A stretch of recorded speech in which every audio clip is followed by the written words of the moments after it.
100% kuota di 2024 plus 10%.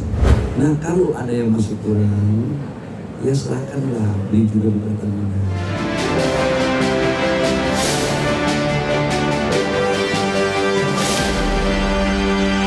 Menteri Energi dan Sumber Daya Mineral Bahlil Lahadalia mendorong stasiun pengisian bahan bakar umum atau SPBU swasta atau non-pemerintah untuk membeli produk BBM dari kilang Pertamina. Hal ini menyusul kosongnya stok BBM di sebelumnya lagi SPBU swasta beberapa waktu lalu. Pemerintah melalui Kementerian SDM mempersilakan SPBU swasta Shell dan BP untuk membeli bahan bakar minyak atau BBM dari Pertamina dan tidak mengandalkan impor untuk mengatasi kekosongan stok BBM di SPBU swasta.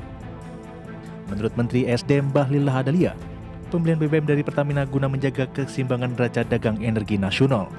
Mengingat stok BBM yang dimiliki Pertamina saat ini dalam kondisi berlebih.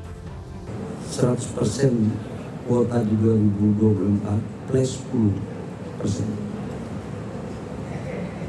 Jadi contoh, kalau di 2024 si perusahaan A mendapat 1 juta, maka di 2025 dia mendapat 1.100.000.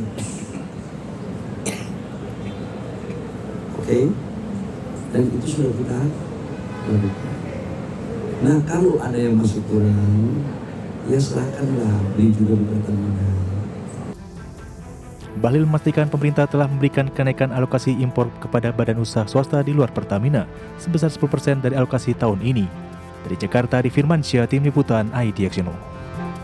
Presiden Prabowo Subianto mengungkapkan Dewan Perwakilan Rakyat akan mencabut sejumlah kebijakan DPR, termasuk tunjangan jumbo bagi anggota Dewan, serta memoratorium kunjungan kerja ke luar negeri. Hal tersebut disampaikan Presiden usai bertemu sejumlah pemimpin partai politik di Istana Negara hari Minggu kemarin.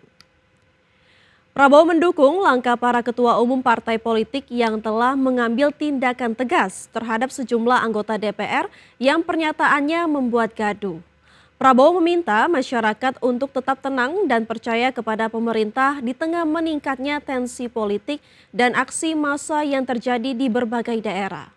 Presiden menegaskan pemerintah beserta seluruh partai politik berkomitmen untuk terus memperjuangkan kepentingan rakyat. Seperti diketahui, DPR menjadi sorotan karena adanya tunjangan rumah senilai 50 juta rupiah per bulan untuk setiap anggota.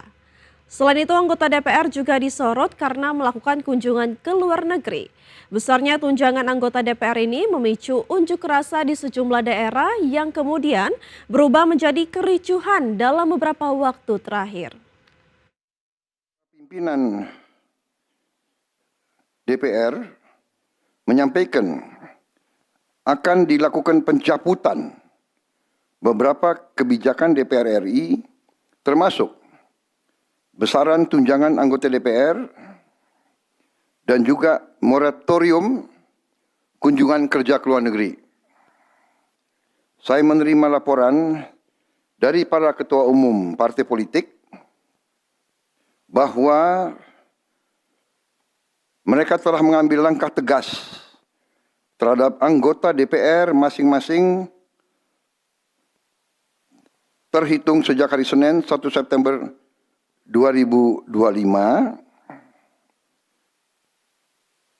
yaitu terhadap anggota DPR masing-masing yang telah mungkin menyampaikan pernyataan-pernyataan yang keliru. Menteri Koordinator Perekonomian Erlangga Hartarto meyakini dampak aksi demonstrasi yang berlangsung dalam beberapa hari terakhir terhadap ekonomi hanya bersifat jangka pendek. Fundamental perekonomian Indonesia saat ini juga memiliki ketahanan yang solid. Erlangga menyebut langkah strategis yang sudah diambil pemerintah diharapkan mampu membuat situasi politik dan ekonomi kembali pulih. Komunikasi aktif dengan para pelaku pasar dan investor pun dipastikan akan tetap harus dilakukan agar aktivitas perdagangan dan iklim investasi dapat berjalan lancar. Erlangga menegaskan pemerintah memiliki tanggung jawab moral untuk mempertahankan roda ekonomi agar terus berputar dengan berbagai macam program, sehingga lapangan kerja dan kesejahteraan masyarakat tetap terjaga. Terkait dengan situasi terkini dengan fundamental